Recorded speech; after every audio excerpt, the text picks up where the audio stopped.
Sheep Eyeball Dissection Anatomy by Haley Newman. The optic nerve is the lowest cell layer which covers the superficial surface and exits the posterior aspect of the eyeball to bring the impulses to the brain. The sclera is the majority of the exterior eyeballs and are composed of layers of connective tissue.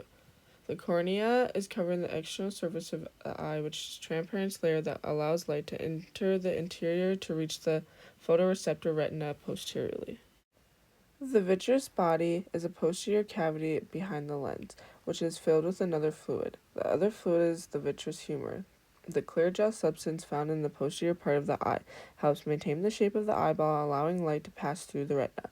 The lens has the ability to change the shape or accommodate due to its attachment to the ciliary muscle via the suspensory ligament. The highlight fossa is located in the center of the lens, which helps with the structure and function of the eye. The zonula ciliaris are responsible for changing the shape of the lens, which will allow us to focus light differently on the photoreceptor retinas to view the images clearly. It connects the ciliary body to the lens and posterior part of the eye. Retina is responsible for detecting visible light rays that strike it, and it generates impulses that are transmitted back through the optic nerve. It eventually goes to the occipital lobe of the brain where conscious perception of vision actually occurs. There are roughly 120 million rods, and rods allow us to see in dim light and do not provide color vision, where cones are responsible for color vision and functions better in bright light.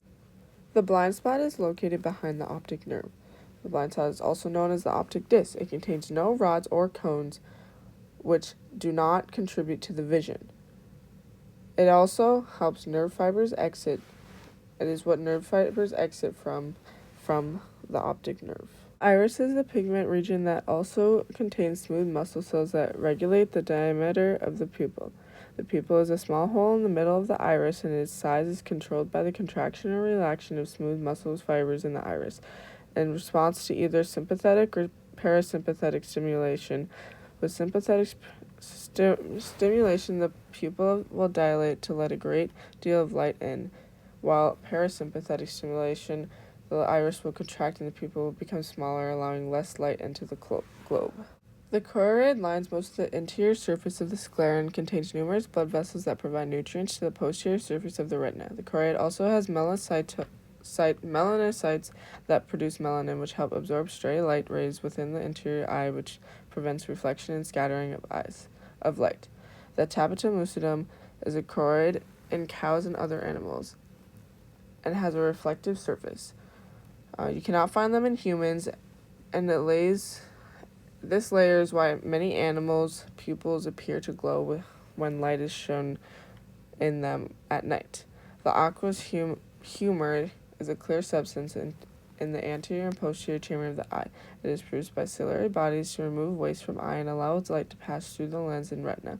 It provides essential nutrients.